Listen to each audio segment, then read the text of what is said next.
Très bien. Je pense qu'on va pouvoir commencer. Les retardataires rattraperont en cours de route.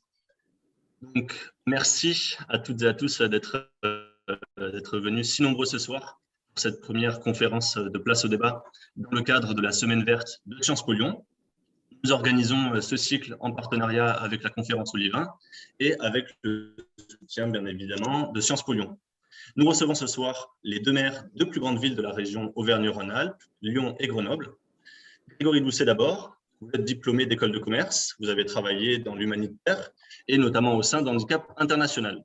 Vous êtes maire de Lyon depuis juillet 2020, élu avec 52% des suffrages au second tour, soit plus de 20 points devant le candidat La République En Marche. La ville de Lyon, dont vous avez la charge, est la troisième ville de France avec plus de 500 000 habitants. La métropole de Lyon et ses 59 communes, présidée par l'écologiste Bruno Bernard, rassemble plus de 1,4 million d'habitants, soit 75% de la population du département du Rhône. Merci, Monsieur Doucet, d'être avec nous ce soir. À vos côtés, Éric Piolle. Vous êtes diplômé d'une école d'ingénieur et avez notamment travaillé en tant que cadre dans le groupe informatique HP. Vous êtes maire de Grenoble depuis 2014, réélu en 2020, avec 53% des suffrages au second tour, soit 30 points devant le candidat d'hiver droite. La ville de Grenoble en Isère regroupe 150 000 habitants et sera la capitale verte européenne en 2022. La métropole de Grenoble regroupe plus de 450 000 habitants. Merci également à vous, Monsieur Piolle, d'être avec nous ce soir.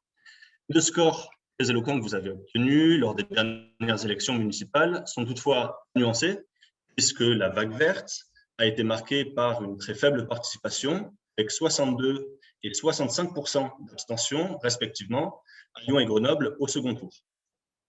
Vos deux villes, même si elles ne sont pas les seules villes françaises à avoir propulsé à leur tête un ou une maire écologiste, peuvent avoir vocation à devenir les figures de proue de politiques publiques urbaines ambitieuses en matière d'écologie.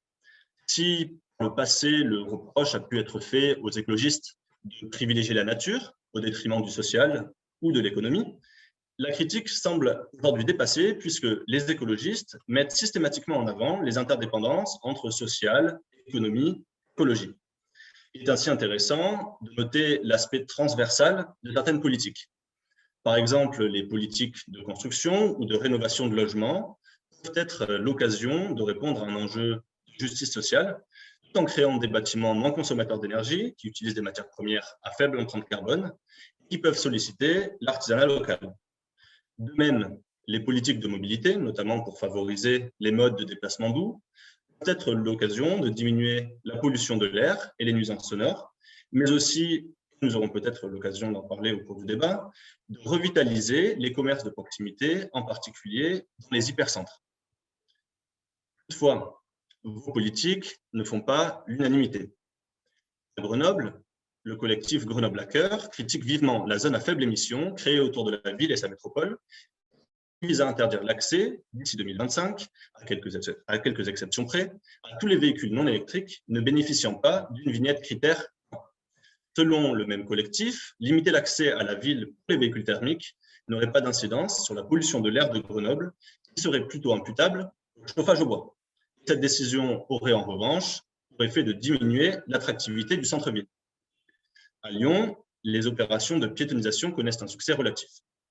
Dans un sondage réalisé par le maire Les Républicains du second arrondissement, suite à une de ces opérations, en octobre, plus de 70% des répondants se sont dit impactés négativement. Les associations de commerçants de l'arrondissement ont estimé leur perte à 70% au cours de ce même week-end. Nous aurons probablement l'occasion de revenir sur certaines de ces politiques et sur les critiques qui ont pu entraîner.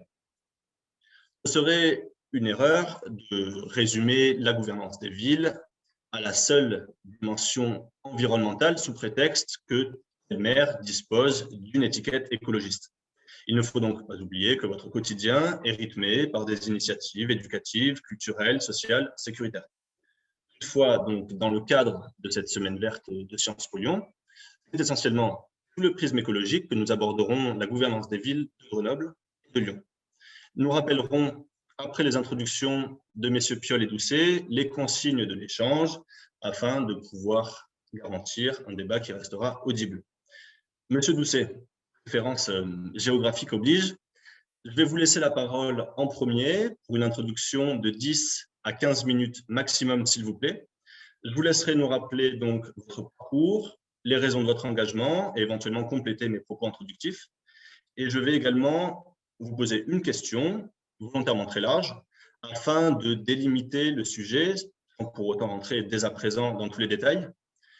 Comment gouverner une ville à l'heure de la transition écologique? Je vous remercie et je vous laisse la parole, Monsieur Doucet.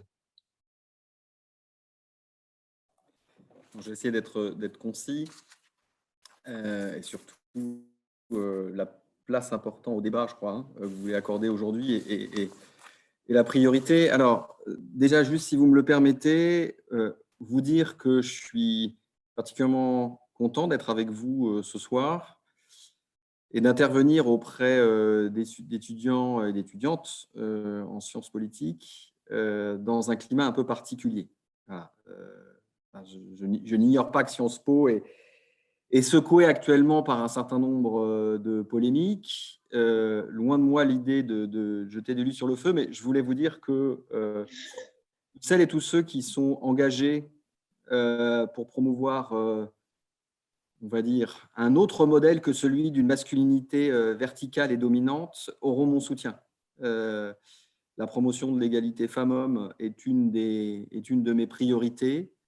Bon, voilà, je n'en dirai pas plus, mais sachez que j'ai bien conscience que venir vous parler aujourd'hui de gouvernance municipale avec comme objectif la transition écologique m'amènera de toute façon à vous parler à un moment ou à un autre d'égalité entre les femmes et les hommes. Donc voilà, je voulais vous le dire, je voulais faire ce petit mot en introduction pour vous dire que, eh bien, celles et ceux, encore une fois, qui luttent contre ce modèle patriarcal auront tout mon soutien. Bref, pour compléter ce que vous avez pu dire, Nathan, sur mon parcours, oui, je travaille dans l'humanitaire, j'ai travaillé dans l'humanitaire pendant une vingtaine d'années dans différents pays, plutôt sur des missions longues. Auparavant, j'ai travaillé plutôt dans le domaine de l'économie sociale et solidaire en France.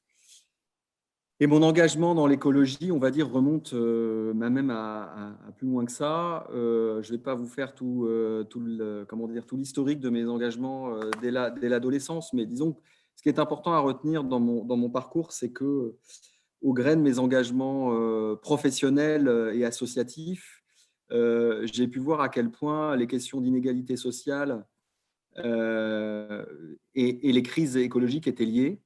J'ai vécu un certain nombre d'années aux Philippines, je travaillais dans les bidonvilles de Manille et je peux vous dire que pour avoir déjà expérimenté expérimenté dans mon corps ce que c'est qu'un typhon, je mesure assez bien ce que peut représenter le dérèglement climatique et ses conséquences, mais tout simplement aussi à voir des populations vivre sur des montagnes d'ordures qui étaient essentiellement les conséquences d'une société de consommation atrophiée. M'a beaucoup donné à réfléchir sur le lien entre les problématiques environnementales et sociales. J'ai vécu aussi au Népal, avant même qu'on parle de la mer de glace qui fondait en vallée de Chamonix. On voyait déjà, il y a assez longtemps, les glaciers de l'Himalaya se réduire. Alors, sans vouloir du tout limiter la portée que pourrait avoir la fonte des glaciers alpins, et surtout, je ne dirais pas ça devant le maire de Grenoble, bien sûr, mais quand vous savez qu'il y a un bassin de population de plus de 2,5 milliards de personnes autour de l'Himalaya, on peut imaginer les problématiques hydriques que peuvent poser la fonte massive et rapide des glaciers de l'Himalaya. Voilà, ça, c'est des choses qu'on sait depuis maintenant plusieurs décennies. Moi, le fait de l'avoir vu, de l'avoir expérimenté, a fini de me convaincre de la nécessité de s'engager. C'est vrai que quand je suis revenu m'installer en France, après une période d'expatrié dans l'humanitaire, j'ai souhaité m'investir en politique et j'ai souhaité m'investir dans l'écologie politique. J'ai choisi ELV à l'époque parce que ça me semblait être le parti correspondre le plus à mes engagements. Je me suis investi modérément dans un premier temps parce que mon métier d'humanitaire me prenait aussi énormément de temps. Et puis, comme beaucoup, au bout de quelques années, j'ai constaté qu'il y avait un réel décrochage dans le sens où alors que tout le monde parlait d'écologie et qu'on avait tous besoin de plus d'écologie dans nos vies, eh bien, les responsables politiques au pouvoir ne faisaient qu'en parler. Et je crois que le point culminant de tout ça, ça a été le départ de Nicolas Hulot, qui a démontré que le soi-disant premier écologiste de France n'arrivait pas à faire bouger les lignes alors qu'il était au gouvernement, dans un gouvernement avec un président qui nous promettait qui nous promettait en anglais de rendre la planète formidable de nouveau. Voilà. Donc, il fallait agir, il fallait qu'il y ait des dirigeants écolos. Heureusement, Éric Piolle avait ouvert la voie à Grenoble, avait démontré que c'était possible. Donc, ça nous a donné aussi l'espoir ici à Lyon de faire la même chose. Quelques mots voilà en quelques mots, hein, je ne vais pas en dire plus, je reviendrai dessus si vous avez des questions sur mon parcours et comment je suis arrivé à m'engager en politique, mais quelques mots sur une gouvernance écologiste. Je dirais il y a deux questions fondamentales sur lesquelles je reviendrai par la suite, mais il y a deux sujets fondamentaux pour parler de gouvernance écolo. La première, c'est la question de la démocratie locale. On a besoin aujourd'hui, pour faire la transition écologique, d'associer beaucoup plus tous les acteurs qui font la ville. Donc, c'est d'abord le citoyen et les citoyennes. Donc, on a besoin de mécanismes de démocratie locale qui soient variés. Aujourd'hui, la démocratie représentative ne suffit pas. Il faut bien sûr maintenir la démocratie représentative, j'en suis l'une des expressions en tant que maire, mais ça ne suffit pas. Il faut créer plusieurs types de voies, plusieurs mécanismes qui permettent aux citoyennes et aux citoyens de pouvoir à la fois s'exprimer, mais aussi faire la ville. Voilà. Alors, je ne vais pas citer tous les exemples qu'on a prévus, mais et puis en plus, je pense que Éric en aura plus à énoncer, mais la mise en place d'un budget participatif, par exemple, pour nous, c'est clé. Un budget participatif, qu'est-ce que c'est? Ce sont des projets qui seront choisis par les habitants, enfin proposés et choisis par les habitants, et que la ville s'engage à mettre en place, à mettre en œuvre avec un budget dédié qui a déjà été alloué.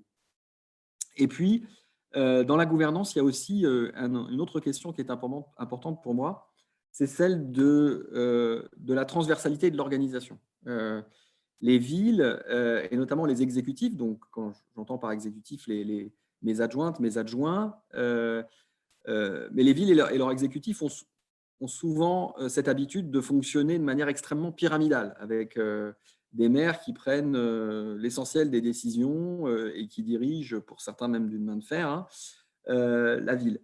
Moi, j'ai adopté très tôt, dès le début, un fonctionnement beaucoup plus transversal, beaucoup plus horizontal, avec un mécanisme de délégation, même s'il est dans la loi, mais qui était relativement peu appliqué dans la réalité, mais qui est très très fort. C'est-à-dire que moi, je ne décide pas de tout, mais j'ai confié des délégations très claires à l'ensemble des membres de mon exécutif, adjointes et adjoints. On s'est mis d'accord sur un cadre d'action avec une feuille de route pour chacun. Je crois que Éric avait fait la même chose en son temps en 2014 et je pense qu'il l'a refait là. Donc, une feuille de route qui fixe le cadre. Et dans ce cadre-là, les membres de mon exécutif sont pleinement responsables. Bien évidemment, il y a un mécanisme de contrôle, ils me rendent des comptes régulièrement. Pour autant, c'est eux au quotidien qui prennent les décisions en lien avec les services de la ville. Donc voilà. Alors, et c'est vrai aussi pour les services, pour les agents, pour les directions, pour les services.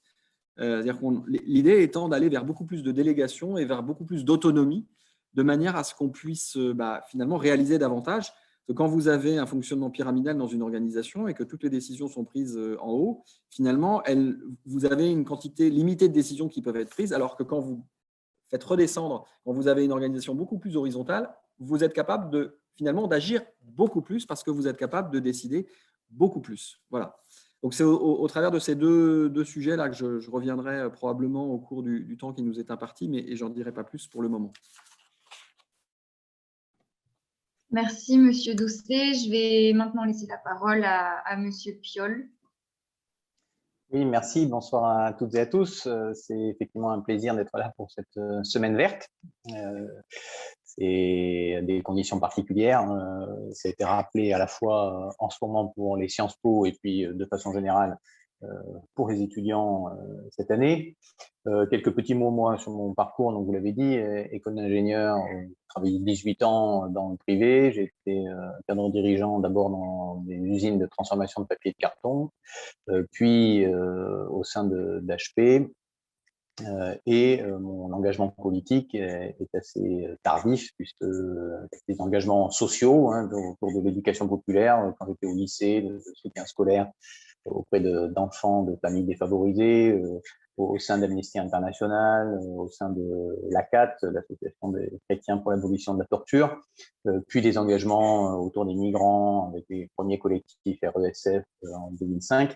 Mais mon engagement et les engagements plutôt de macroéconomie dans des associations autour de la réduction du temps de travail, notamment dans les années 90. L'engagement politique, il vient donc à l'automne 2009, parce que Europe Écologie a créé une turbulence politique et appelle des gens qui partagent ces valeurs à venir s'impliquer. Parce que moi, d'un autre côté, j'en ai marre de critiquer les élus en disant que finalement, le seul horizon qu'ils ouvrent pour l'humanité, c'est la compétitivité, comme si nos vies étaient une compétition géante, qu'ils acceptent les inégalités sociales, finalement, sans chercher à promouvoir l'égalité et la lutte contre les discriminations, et que le seul horizon de dépassement de crise, c'est la croissance du PIB, avec à la fois ces inégalités sociales et évidemment la crise du climat et de l'atteinte aux vivants. Donc ça, c'est la racine de mon engagement. Je me dis, bon, voilà, on ne peut pas laisser les manettes finalement à des gens dont on pense ça, et il faut aller s'engager, et que des gens qui n'avaient pas forcément prévu de le faire s'engagent dans le champ politique. Et dans cet engagement qui est au niveau du Conseil régional en 2010, lors des élections de 2010, je suis vite amené à prendre des responsabilités puisque je suis élu coprésident de groupe, vite dans le radar des écolos grenoblois qui me sollicitent pour les municipales, et je leur réponds que moi ça m'intéresse, mais pour amener, c'est ce que disait Grégory, peut-être le chemin pionnier de Grenoble, c'est que le message n'est pas de dire qu'on va être une corde de rappel ou le supplément d'âme, lanceur d'alerte d'un parti socialiste compenserait des viands, mais que notre responsabilité aujourd'hui est de fédérer ce que j'ai appelé l'arc humaniste derrière un projet d'écologie politique. Donc c'est ce qui se passe à Grenoble en 2014, et l'exercice du pouvoir derrière ne va pas nous cabosser, bien au contraire, puisque, peut-être pour mettre un petit bémol sur votre présentation, lors des élections de 2020, ce qui est intéressant à Grenoble, c'est le premier tour, pas le deuxième, puisqu'on a obtenu 47% au premier tour, avec les candidats LR qui étaient deuxième a fait 19%, donc il y avait quasiment 30 points d'écart. Donc, deux caractéristiques. Un, c'est le plus gros score des villes écolo et de gauche de très loin.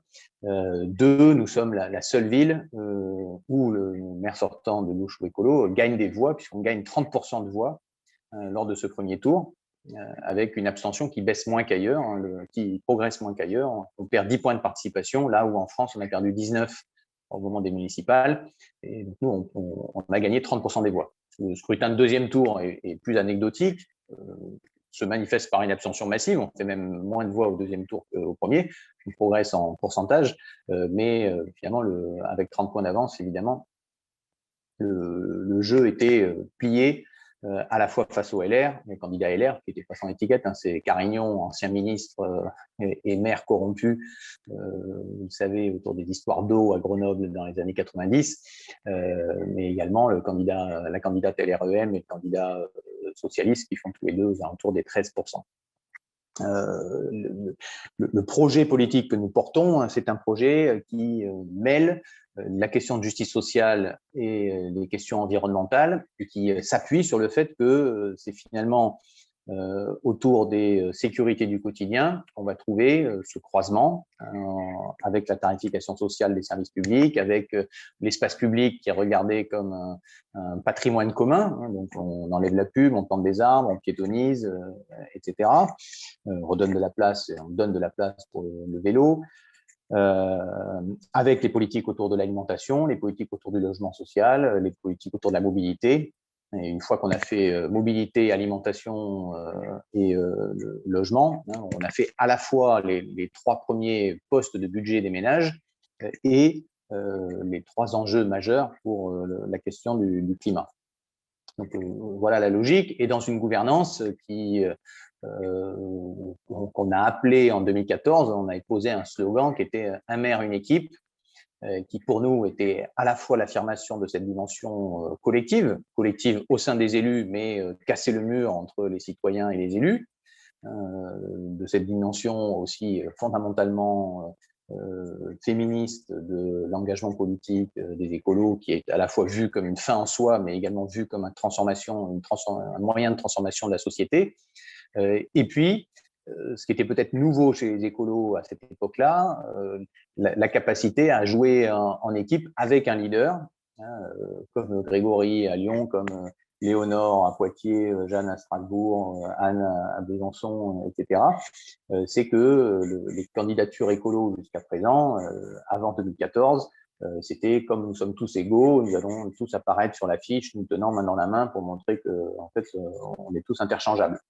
Là, la différence, c'est qu'on dit qu'on est tous égaux, certes, mais nous n'avons pas forcément le même rôle et la même fonction, et donc il faut assumer ces rôles différents. C'est ça qui permet en fait la puissance de transformation, c'est ça qui permet la délégation, c'est ça qui permet l'échange et une culture du changement, hein, qu'on a voulu partout. Donc on a fait le choix de la vitesse du changement, ce qui crée des réactions, des arcs de résistance au changement, mais qui permet de retrouver une confiance dans notre capacité à nous réapproprier l'avenir.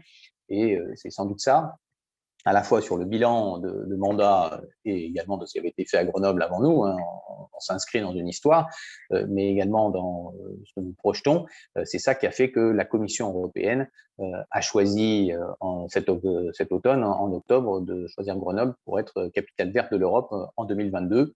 Il y a là, donc maintenant, on a porté pendant 6 ans ce message de pionnier en disant oui, amis écolos, en fait, c'est possible de conquérir le pouvoir. On porte maintenant le message, c'est de dire l'exercice du pouvoir, malgré les polémiques qu'on a vécues également, nous, en 2014, cet exercice du pouvoir, il crée plutôt de l'enthousiasme, il crée du vote, il crée des victoires ailleurs aussi autour de Grenoble. On a des écologistes avec cette alliance écolo-citoyenne de gauche à gagner des villes de 15 000 habitants, de 10 000 habitants, des villages. Donc ça se propage également autour de Grenoble.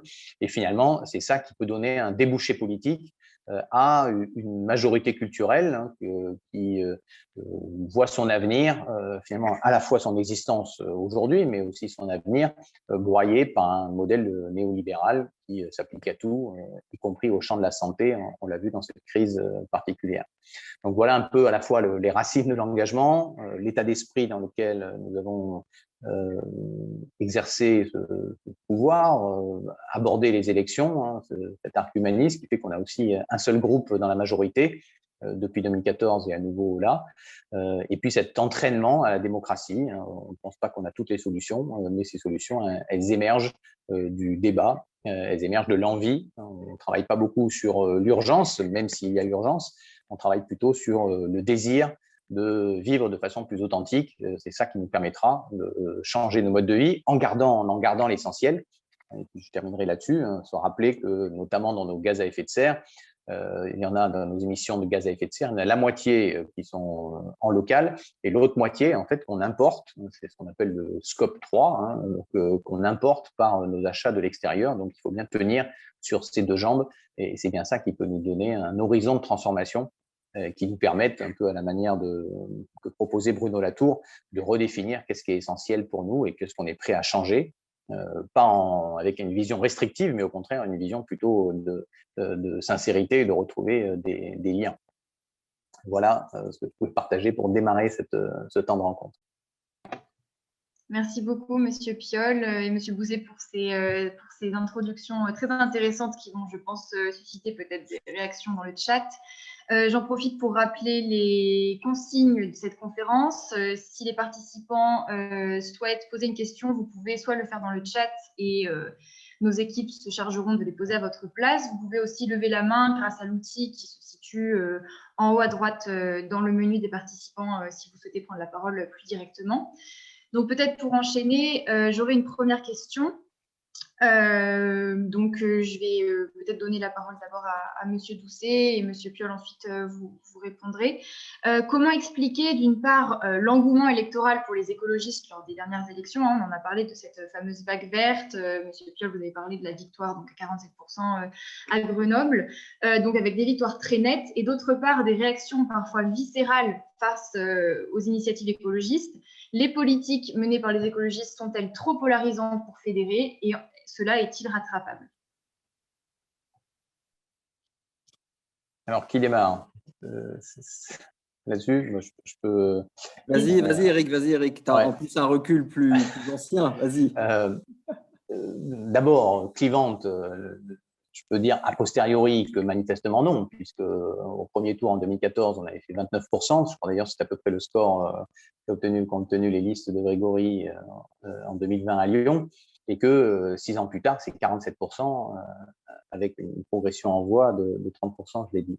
Donc, ça veut dire qu'on a touché un nouvel électorat, sans doute un électorat qui ne nous était pas forcément très favorable en 2014, que ce soit de l'électorat, puisque le corps électoral, ce n'est pas des jeunes qui sont manifestement massivement précipités dans les urnes, donc c'est plutôt des seniors, des aînés hein, qui changent aussi parce qu'ils ont des enfants, des petits-enfants, ils évoluent, ils regardent les choses. C'est aussi tout un spectre électoral qui va, grosso modo, de l'AFI au-dessus du macronisme, hein, et qui disent que en fait, le cap politique, il est là, même si tout ne leur va pas.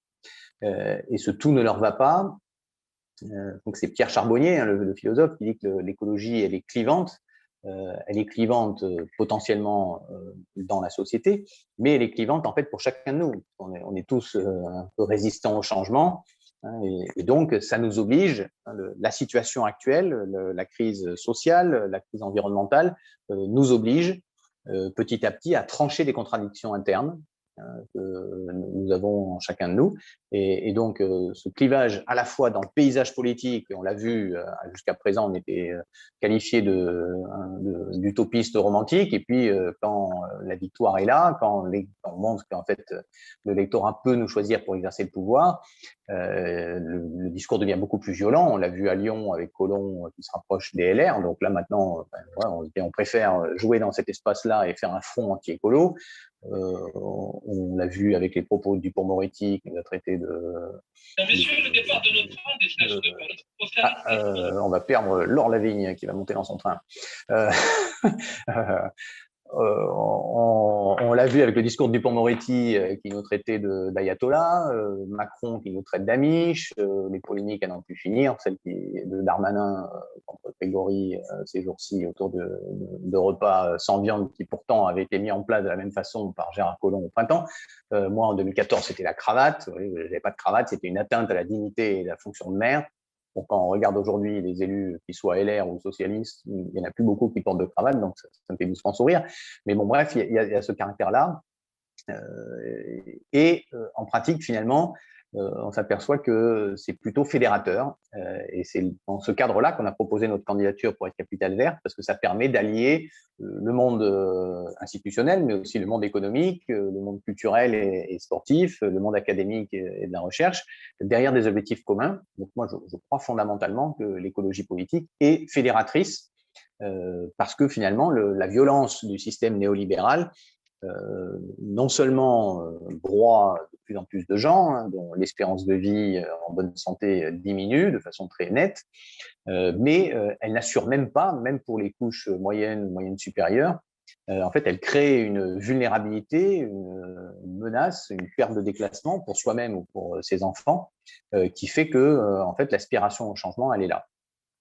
Donc, il y a quelque chose qui m'a frappé, qui vient d'un sondage qualitatif qui n'était pas du tout sur nous, sur moi, on va dire, mais qui était plutôt sur la mobilité à Grenoble.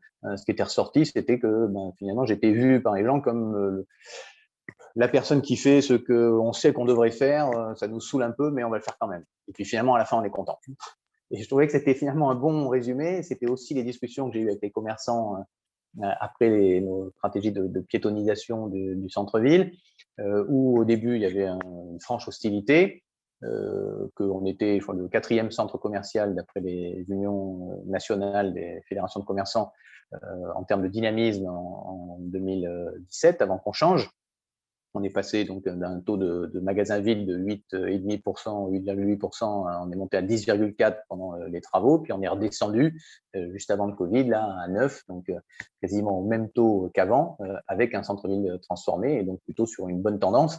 Et ces commerçants, en buvant des coups, à l'époque on avait le droit de boire des coups, disaient finalement, Eric, bon, vous avez donné à réfléchir. Et ça nous interpelle. Et finalement, je trouve que c'est ça qui est chouette, c'est que ça nous interpelle. On vient pas avec une vision du monde qui est figée, mais on vient avec des idées, un cap clair. Comment l'action publique garantit des sécurités du quotidien, comment notre regard sur les biens communs, l'espace public et le patrimoine nous permet de chérir ces biens communs et de chérir le vivant. Et puis comment on nourrit ce désir de sens en permanence. Et c'est sur ces 3 piliers que les choses bougent. Donc, je ne crois pas que ce soit clivant. Je crois que ce qui est clivant, c'est la situation. C'est qu'aujourd'hui, on est broyé à la fois dans une crise sociale majeure, avec 8 millions de personnes en sous-emploi avant le Covid, des problèmes de santé mentale majeurs. Moi, c'était déjà mon plus gros choc quand je suis devenu maire, ça a été de découvrir ces problèmes de santé mentale, l'ampleur des problèmes de santé mentale, et évidemment la question climatique, qui fait qu'on a un horizon bouché devant nous, hein, pour nous, pour nos enfants, pour vous, votre génération, 4 enfants, donc ils sont exactement dans cette période-là, entre 15 et 23 ans, à regarder le monde et à se dire waouh, qu'est-ce qu'on va y faire? D'abord, je vais y faire quelque chose d'utile, et 2, ça risque d'être moins simple qu'à notre époque. Voilà.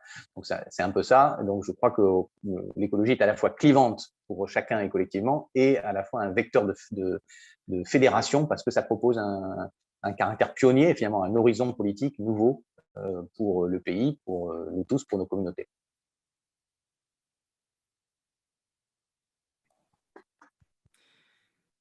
Je ne vais pas dire que tout est dit, mais je me retrouve complètement, bien sûr, dans ce qu'a dit Eric Piolle. Alors, on pourrait avoir plusieurs lectures possibles, hein,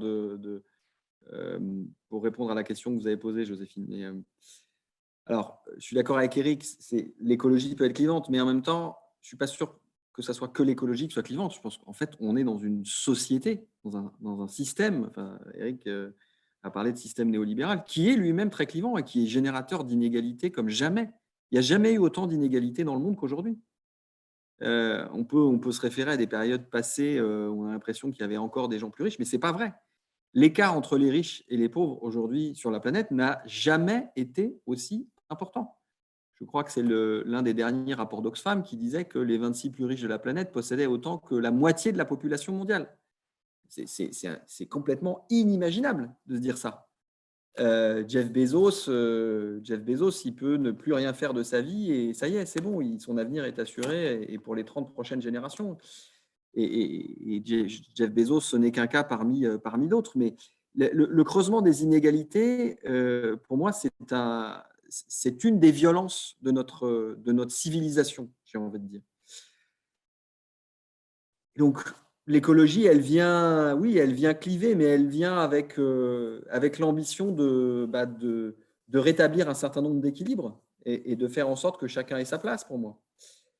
Alors, si on veut revenir à des considérations plus, je dirais, plus pratiques ou plus locales, plus françaises, il me semble que ce qui peut expliquer aussi les résultats électoraux et cette volonté de voir l'écologie politique être aux manettes, pour le moment, essentiellement à un niveau municipal. On a eu les européennes aussi, où on a eu des scores intéressants, bien sûr, mais peut-être demain au régional, en tout cas, c'est mon souhait. C'est aussi parce que je crois qu'il y a un profond décalage qui s'est creusé entre les responsables politiques d'une certaine génération qui ont grandi au sein de partis qui eux-mêmes avaient des racines assez anciennes, et puis les aspirations de la population. C'est-à-dire la prise de conscience des problématiques, de la problématique climatique, plus encore même que que l'effondrement de la biodiversité, qu'on a encore du mal à voir, hein, qui est encore mal perçu dans la population. Mais la question du dérèglement climatique, elle est déjà elle est déjà vécue par tout le monde aujourd'hui. Il suffit qu'on ait vécu 1, 2, 3 épisodes de canicule et on ressent les choses. Le fait de les ressentir change quand même beaucoup la donne, je crois. Et donc, cette prise de conscience, elle est quand même assez importante dans la population. Mais on voit bien que les responsables politiques, finalement, prennent relativement peu, et ce n'est pas nouveau, hein, de décisions très concrètes sur le sujet. Donc, ce décrochage qu'il y a entre aspiration citoyenne et capacité des responsables politiques à venir y répondre, je crois que pour moi, c'est l'une aussi des explications j'allais dire de l'engouement, en tout cas de la réussite des écologistes, c'est qu'en fait, on est simplement, nous, en train de proposer ce que les gens souhaitent. Moi, je suis frappé ici à Lyon de voir à quel point il y a plein d'acteurs. Alors, c'est des entreprises, c'est des associations, c'est des citoyennes, des citoyens qui montent des projets dans tous les sens, qui sont des projets de contributeurs à la transition écologique. Et finalement, moi, je ne suis qu'un avatar de tout ça, en fait. Je n'ai pas l'impression, moi, d'être à la différence peut-être d'Éric qui a été élu bien plus tôt que moi, je n'ai pas l'impression d'être un pionnier ici à Lyon. J'ai simplement l'impression d'être la traduction concrète de ce que tout le monde souhaite. Voilà. Et heureusement que ce sont des écologistes qui ont été élus à la métropole, à la ville de Lyon, parce que justement, on peut venir articuler, coordonner, soutenir, orchestrer toutes ces initiatives que beaucoup prennent déjà ou souhaitent prendre.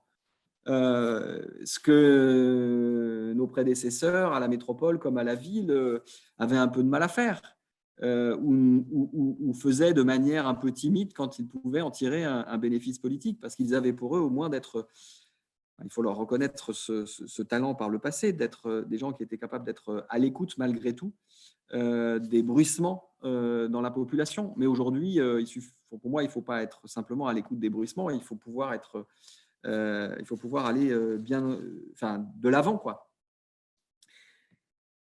Et pourquoi est-ce que par ailleurs on clive? Pourquoi par ailleurs on fait peur? Mais je crois que, Éric l'a dit en grande partie, mais moi j'aimerais simplement aussi ajouter le fait qu'on fait peur à un système. Aujourd'hui, moi, je m'en suis rendu compte en arrivant à cette fonction de maire, c'est que on a eu de la part des milieux économiques, des médias locaux, locaux au sens large, dans une moindre mesure des acteurs associatifs, parce que moi, étant déjà impliqué dans certaines associations, j'avais des liens, mais en tout cas, au moins de la part des milieux économiques et médiatiques, on a connu une résistance parce qu'en fait, ils ne nous connaissaient pas. Et parce qu'on vient, nous les écologistes, bouleverser un petit peu les réseaux qui sont en place. Le fait de ne pas avoir le 06 du maire, pour beaucoup, c'était une peur panique parce qu'ils ne savaient plus comment ils allaient pouvoir faire du business ou avoir des infos de première main. Et donc, on fait peur à un système. On fait peur à un système parce qu'on va, c'est vrai, je pense que Éric pourrait en témoigner aussi en partie, on va bouleverser un certain nombre d'équilibres. On ne met pas tout à plat pour autant. Quand Éric il parle des commerçants du centre-ville avec lesquels maintenant il a de bonnes relations, il démontre par là que s'il y avait des oppositions au début, finalement, les commerçants qui sont toujours là tirent un bénéfice à la piétonisation du centre-ville. Donc, on ne va pas tout remettre en question, bien évidemment, nous aussi à Lyon, mais il y a un certain nombre d'acteurs qui vont voir, on va dire, leur position préférentielle, voire monopolistique, remise en question. Voilà. On va leur demander de faire des efforts. Et forcément, ils le craignent. Je ne vais pas m'étendre en longueur sur la question des menus uniques et des repas sans viande. Vous en avez sans doute déjà largement entendu parler pendant tout le week-end. Moi, ça fait 3 jours que je fais que ça, j'ai envie de vous dire. C'est quand même incroyable qu'une mesure qui est, dans les faits, exactement celle qui a été prise par mon prédécesseur à la sortie du confinement du printemps dernier, deviennent l'objet d'une polémique incroyable où on nous taxe, nous les écologistes ici à Lyon, d'idéologie dans l'assiette, d'idéologue de l'assiette, alors que finalement, on met du poisson et des œufs dans l'assiette de nos enfants tout simplement parce qu'avec le nouveau protocole sanitaire exigé par l'éducation nationale, on doit faire au plus vite parce que mettre 2 mètres entre chaque enfant dans les cantines scolaires, c'est quand même pas simple. Ça nous impose des aménagements logistiques assez considérables. Donc, on a voulu mettre en place un menu unique pour faire simple, etc. Mais bon, bref, sans rentrer dans les détails, mais une mesure qui est aussi finalement aussi simple et qui, encore une fois, est la même que celle qui a été prise par mon prédécesseur il y a 6 ou 8 mois, est tout de suite vue différemment. Bon, vous voyez bien que ce n'est pas qu'une question de contenu, c'est aussi une question de perception. Et s'il y a cette perception, c'est, je pense, très largement parce que nous faisons peur à certains. Et puis, voilà, cet écolo-bashing, il est pas nouveau, il va encore durer un certain temps. Avec Eric, on en a souvent parlé parce qu'il m'a souvent dit que pendant les 2 premières années de son mandat, il a eu que ça. Moi, je suis préparé à avoir de l'écolo-bashing là, pendant les 2 années qui viennent. Voilà, en remettant en cause un système, c'est normal qu'on crée de la résistance. Alors, j'aimerais revenir aussi sur un point qu'a soulevé Eric, sur le fait que effectivement l'écologie nous amène aussi à nous poser des questions qu'on pourrait même qualifier de kantiennes, quoi. C'est-à-dire qui suis-je, qu'est-ce que je fais là, quel sens je donne à ma vie.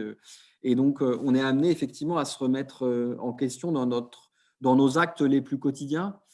Est-ce que j'ai raison de laisser couler l'eau du robinet quand je me brosse les dents? Est-ce que j'ai raison de prendre ma voiture pour aller à la fac, au travail? Est-ce que j'ai raison de continuer à manger de la viande tous les jours comme je faisais? Voilà. Et oui, l'écologie implique de se poser beaucoup de questions, y compris sur notre quotidien. Mais je crois que c'est plutôt heureux de remettre en perspective des actes du quotidien avec un sens plus global. Mais forcément, ce n'est pas très confortable pour beaucoup parce qu'on nous a quand même pendant, je dirais, au moins les 30 glorieuses, donc c'était particulièrement vrai pour la génération, non pas de vos parents, mais les miens et ceux d'Éric, on nous a bercé de l'illusion que le progrès de l'humanité était synonyme de consommation toujours plus importante, d'accumulation de biens, de consommation plus importante d'énergie, etc. Oui, mais maintenant, on s'est rendu compte que ce n'était plus possible. Donc, forcément, les constats qui sont faits aujourd'hui amènent à remettre en question un certain nombre de dogmes qui étaient pourtant bien intégrés dans nos sociétés, qui n'ont pas disparu, qui sont loin d'avoir disparu. Hein. On peut avoir l'impression, depuis Lyon ou depuis Grenoble, qu'on a gagné une certaine bataille culturelle, mais ce n'est pas du tout le cas. L'exemple que je recitais tout à l'heure sur les résistances que l'on voit se lever à une décision pourtant très simple de mettre un menu unique dans les cantines scolaires, montre à quel point la bataille culturelle, elle est loin, très loin d'être gagnée. Voilà, donc on a encore beaucoup à convaincre, à expliquer. Et bon, c'est vrai que l'écologie nous invite à nous remettre en question. Des fois, entre élus, on a pu s'interroger sur le fait que finalement, les gens, en votant au mois de juillet, s'étaient peut-être acheté, entre guillemets, une conscience écolo, en se disant, allez, je mets un bulletin dans l'urne et puis voilà, ça y est, maintenant, j'ai fait ma part pour l'écologie. Vous n'avez peut-être pas encore tout à fait pris conscience à ce moment-là que finalement, le bulletin dans l'urne, ce n'était pas une fin en soi, mais c'était plutôt le point de départ de quelque chose. Voilà.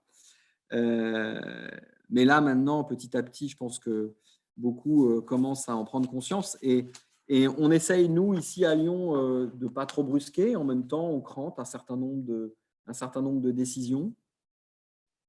Et ça nous permet aussi de mesurer les résistances sur tel et tel sujet. Alors, ceci étant, ça pourra peut-être amener, ma remarque pourra peut-être amener d'autres questions, mais c'est vrai que finalement, plus on constate de la résistance à ce que nous souhaitons mettre en place, plus ça nous donne aussi de l'énergie pour avancer. Donc, finalement, c'est pas la résistance à laquelle on est confronté ne nous amène pas nécessairement à remettre en question ce que nous souhaitons faire, bien au contraire. Voilà. Je ne sais pas si ça répond à votre question, Joséphine, mais voilà, ça sera tout pour le moment. Merci, monsieur le maire. Alors, on a une question qui est revenue régulièrement lors des inscriptions. Donc, c'est est-ce que le projet écologiste que vous avez porté dans vos villes respectives a su insuffler une nouvelle vague, sans mauvais jeu de mots, face à l'administration qui est en prise à ses habitudes. Et parallèlement, comment est-ce que vous avez réussi à gérer au quotidien l'endettement des collectivités territoriales dans vos villes respectives? J'ai mon micro branché, Eric, je commence, si ça te va. D'autant plus que je pense que ce serait intéressant d'entendre Eric dans un deuxième temps parce que je n'ai pas encore son recul. Mais alors, il y a deux volets dans votre question sur ce qui concerne, l'administration. C'est un vrai sujet parce que la transition écolo, elle se fait au quotidien dans plein de décisions, mais elle se fait aussi, j'en ai un petit peu parlé tout à l'heure en introduction quand j'ai parlé d'organisation transversale, elle se fait aussi dans la façon de gouverner.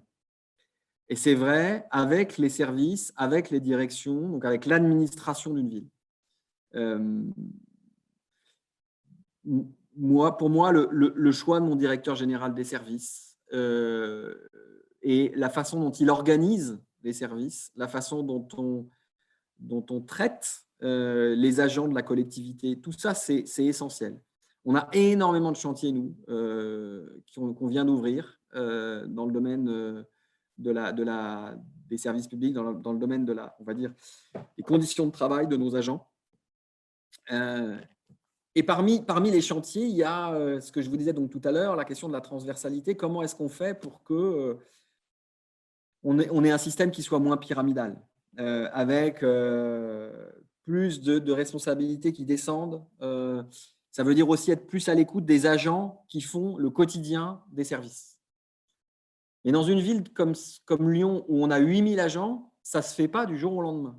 On ne change pas une culture de travail qui est héritée de décennies de culture très, très, très verticale, très pyramidale, du jour au lendemain. Donc, c'est un travail de longue haleine. Donc là, je ne peux pas témoigner des réussites qu'on a pu d'ores et déjà réaliser dans le domaine. Mais ce que je peux vous partager, c'est l'intention. C'est l'intention d'être bien plus à l'écoute des agents qui font les services publics, notamment pour concevoir les services publics. Je crois que c'est important, même s'il est important, je vous l'ai dit aussi tout à l'heure, quand je parlais de démocratie locale, d'écouter les usagers, d'écouter les citoyennes, les citoyens sur la façon dont on doit répondre à leurs attentes en matière de services publics. C'est aussi important d'écouter les agents parce qu'ils ont une expertise de praticiens qui nous renseigne beaucoup. D'ailleurs, à cet égard, l'un des premiers exercices, et ça m'amènera à répondre à votre deuxième question, l'un des premiers exercices qu'on a réalisé depuis notre élection, c'est l'élaboration de la programmation pluriannuelle des investissements et l'établissement de notre plan de mandat. Le plan de mandat, on va dire, c'est la version littéraire, c'est on va dire la feuille de route qui va avec la PPI, qui détaille l'ensemble des investissements qu'on va réaliser sur la mandature.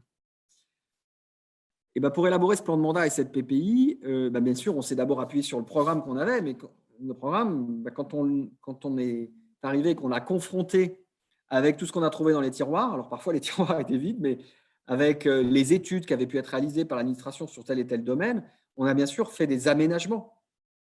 Donc, on a eu un premier exercice de confrontation, on va dire, à la réalité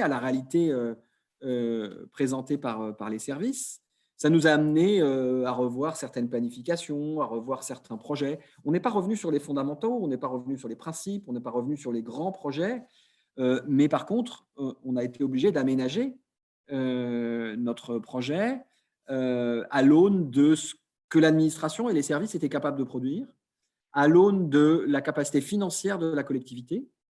Et j'en viens à votre question, Tom, c'est que même si nous, à Lyon, on a hérité d'une situation financière globalement saine, alors qui s'est un peu dégradée avec la crise sanitaire, certes, puisque la crise sanitaire, rien que sur 2020, elle nous a coûté 45 millions d'euros quand même. Mais on a dû, bien évidemment, pour pouvoir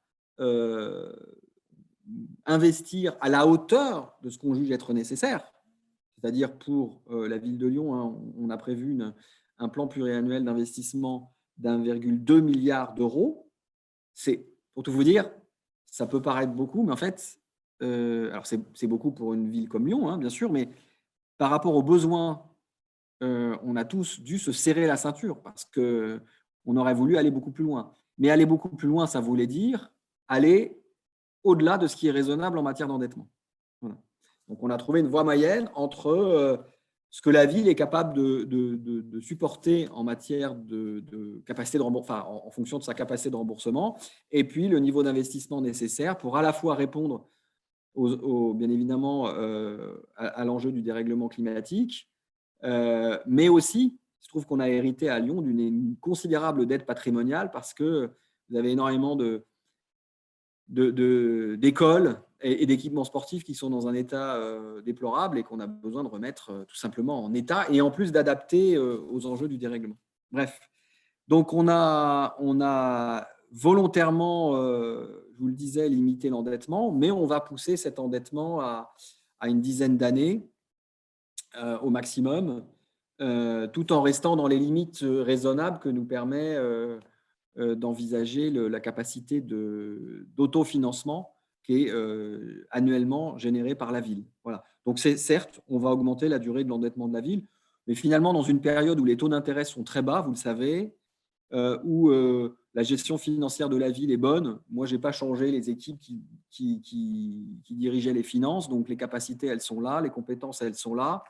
Donc, je n'ai pas trop d'inquiétude. Puis en plus, j'ai une première adjointe aux finances qui est diplômée de l'INET, qui est une femme d'un niveau de compétence en matière de gestion financière inégalé dans l'histoire de la ville, en qui j'ai totalement confiance et qui est capable de réaliser un pilotage budgétaire extrêmement fin au long cours. Donc, je n'ai absolument aucune inquiétude sur notre capacité à gérer et à éviter tout dérapage de l'endettement. Voilà. Je ne sais pas si ça répond au sens de votre question, mais en tout cas, ça sera ma réponse. Oui, ça répond, très bien. On peut être monsieur Piolle sur ce sujet. Oui, c'est intéressant parce que nous, on est dans une situation à Grenoble qui est assez singulière dans les villes françaises, mais qui, à mon avis, nous dit pas mal de ce qu'on va devoir vivre collectivement dans l'avenir en termes de concepts autour de la conduite du changement. Grenoble, en 2014, c'est la ville de plus de 100 000 habitants, parmi donc les 42 villes, qui est la plus en difficulté financièrement, à la fois parce qu'elle a une dette héritée de la corruption de Carignon, qui est dans le top 5 des dettes des grandes villes françaises, qu'elle a les impôts locaux les plus élevés, donc les impôts locaux par habitant les plus élevés, qui sont le fruit d'un service public extrêmement fort, hein, sur un territoire très dense, mais avec un service public très, très fort, et une épargne nette qui est négative quand nous arrivons, c'est-à-dire que quand vous avez collecté vos recettes de fonctionnement, que vous avez payé vos dépenses de fonctionnement et remboursé l'annuité de la dette que vous devez, bah, vous êtes négatif.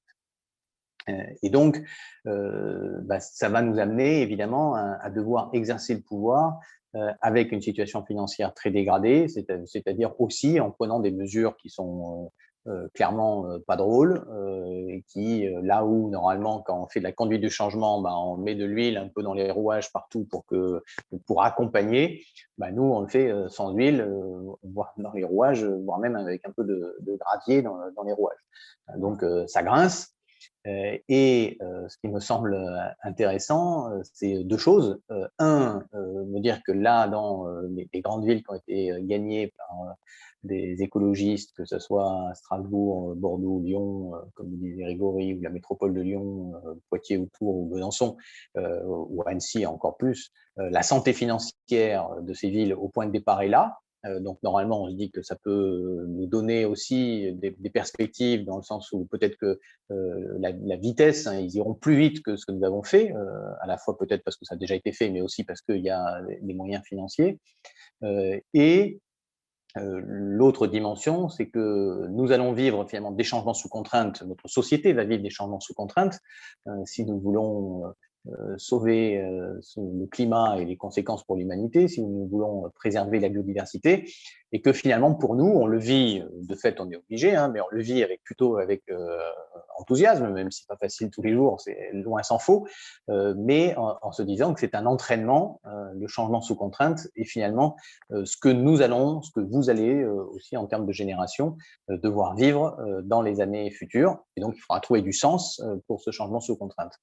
Donc, c'est ça qui, finalement, moi, m'intéresse, avec une administration qui, par contre, est forcément allante pour ça. Hein. C'est épuisant, ça demande beaucoup d'énergie, mais quand vous obtenez de toute façon une victoire électorale comme celle qui a été obtenue à Lyon ou celles qui ont été obtenues à Grenoble, il faut partir du principe que les milliers d'agents, ils ne sont pas étrangers à la situation politique locale, et ils habitent là pour une bonne part, et donc si vous avez obtenu la moitié des votes, ça veut dire qu'il y a sans doute au moins la moitié des agents, peut-être plus, qui ont voté également pour cette nouvelle dynamique.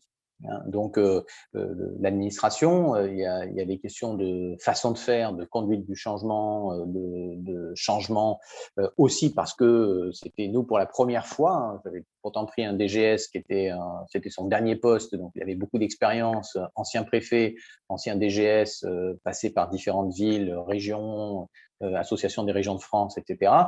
C'était la première fois dans sa carrière qu'il avait à réduire la dépense publique. Et ça, c'était nouveau, et c'était nouveau pour tous ces agents, hein, ces directeurs qui s'engagent dans les collectivités locales avec un sens du service public qui est très fort. Donc, quand on vit une phase d'expansion qui est grosso modo, qui date depuis 82 et les débuts de la décentralisation, et que tout d'un coup, on dit, oups, là, il va falloir non seulement retrouver une épargne nette positive, mais absorber les décisions de Manuel Valls, hein, qui était décidé le mi-avril 2014, donc 2 semaines après notre élection.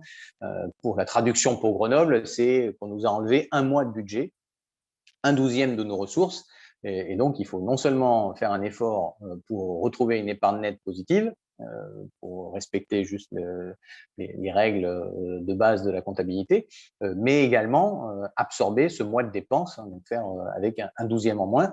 Donc là, il y a un défi qui est majeur pour l'administration, mais qui s'est finalement bien passé, pas sans difficulté, mais bien passé en termes d'état d'esprit. Moi j'ai trouvé un service public qui, à Grenoble, autant la situation financière était dégradée, autant l'administration fonctionnait très bien, hein, avec des gens engagés, des processus. Donc ça, on a vraiment pu s'appuyer dessus. Après quelques mois, qui étaient plutôt des mois où il fallait s'apprivoiser, parce que les écologistes étaient, on va dire, historiquement ceux qui venaient harceler l'administration, demander des documents, faire des recours devant la CADA pour obtenir des documents. Donc, quand vous voyez débarquer ceux qui vous emmerdent, pour le dire simplement, tout au long du mandat précédent, mais bon, ça va pas être facile. Et pour les écologistes, qui n'avaient jamais été en première ligne dans l'exercice du pouvoir, ils regardaient les services avec une certaine prudence, pour pas dire défiance, puisque pour eux, une administration, c'était une administration qui était au service d'un maire socialiste. Donc, il y a eu cette phase d'apprivoisement qui a duré, on va dire, 3-6 mois, quoi. Je m'étais donné 6 mois pour faire ce lien, et c'est ce qui s'est passé assez vite. Donc, j'ai plutôt trouvé des points d'appui et une force du service public qu'on a retrouvé pendant le Covid, là, hein. S'il y a un truc qui a marché, qui a été mis en évidence au-delà de toutes les difficultés, c'est que le service public a gagné ses galons de pilier de la société quand tout le reste bouge, quoi. Je me permets juste un petit complément, parce que ce que vient de dire Eric m'y a fait penser. Moi, à la différence d'Éric Piolle à Grenoble, moi, je suis arrivé dans un moment où je crois que parmi beaucoup de nos électeurs, il y avait des agents de la ville. Et qu'en fait, beaucoup attendaient de nous, les écologistes, qu'on prenne la ville et qu'on impulse une autre gouvernance. Moi, le fait que je connaisse les policiers municipaux qui gardent l'hôtel de ville tous les jours, enfin que je les connaisse, je les reconnaisse et que je les appelle par leur prénom quand j'arrive le matin, ils n'avaient jamais vu ça, en fait, parce que, voilà, mon prédécesseur était un peu dans sa tour d'ivoire et avec une conception du pouvoir très… je ne vais pas vous faire un dessin, mais et moi, même ici, pour vous donner des exemples très concrets, il y a toute une batterie d'huissiers dans l'hôtel de ville. Quand je débarque avec mon tupperware pour mon repas du midi, bien sûr, ça les fait halluciner parce qu'ils avaient l'habitude de voir des menus traiteurs arriver tous les jours. Bon, on a une autre façon on a une autre relation au pouvoir qui crée beaucoup plus de proximité et les gens s'y attendaient, enfin les agents s'y attendaient. Et moi, je suis arrivé dans une collectivité où, en fait, j'ai représenté une espèce de souffle. Les gens se sont dit, ah ouais, enfin, un peu de simplicité, ça nous fait du bien. Voilà. Alors après, ça casse un peu les codes des fois aussi. Il y en a certains qui ne savent pas sur quel pied danser parce que moi, je n'ai pas eu le coup de la cravate, mais parce que Eric avait peut-être essuyé les plâtres, mais il s'y attendait de voir un maire écolo sans cravate, même si j'en mets de temps en temps, moi, quand je fais les commémorations. Mais sinon, voilà, sur des tas de choses du quotidien, en fait, on met de la fluidité, on met du lien un peu plus humain. Et ça, les gens le voulaient vraiment. En tout cas, à la mairie de Lyon, c'était vraiment significatif. Merci pour vos réponses. Je vais enchaîner rapidement avec une question de Aglaé qu'on a reçue pour parler plus du tissu économique. Elle aimerait savoir quel dispositif vous mettez en place pour inciter les entreprises à s'engager dans la transition, quel rôle ont les municipalités là-dedans,